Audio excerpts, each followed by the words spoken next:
Anda kembali bersama kami, pemirsa. Pertemuan tahunan Bank Indonesia 2022 menyebutkan ekonomi Indonesia terus menunjukkan ketahanan dan prospek yang baik meskipun di tengah gejolak ekonomi yang belum mereda.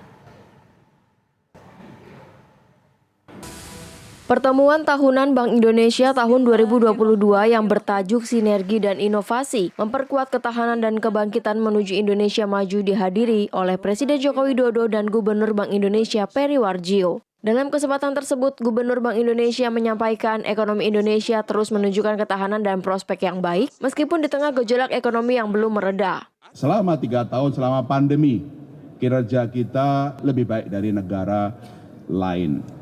Tidak hanya pertumbuhan tinggi, tapi juga stabilitas terjaga.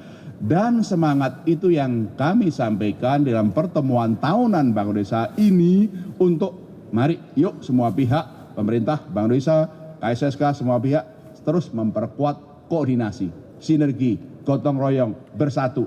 Bank Indonesia memperkirakan pertumbuhan ekonomi Indonesia pada 2023 tetap kuat pada kisaran 4,5 hingga 5,3% dan akan terus meningkat menjadi 4,7 hingga 5,5% pada 2024 yang didukung oleh konsumsi swasta, investasi, dan tetap positifnya kinerja ekspor di tengah pertumbuhan ekonomi global yang melambat. Inflasi indeks harga konsumen diperkirakan menurun dan kembali ke dalam sasaran 3,0 plus minus 1%.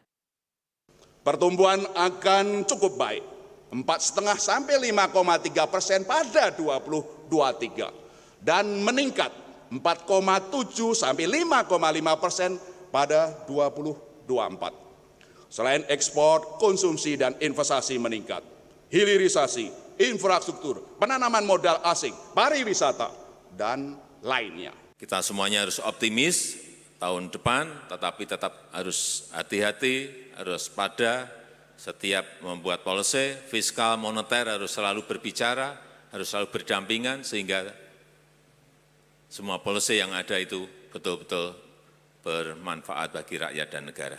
Pada kesempatan tersebut, Bank Indonesia juga memberikan penghargaan Bank Indonesia Award tahun 2022 kepada 58 mitra strategis yang berasal dari kalangan perbankan, korporasi, dan perorangan sebagai apresiasi atas dukungan dalam pelaksanaan tugas Bank Indonesia sepanjang tahun 2022.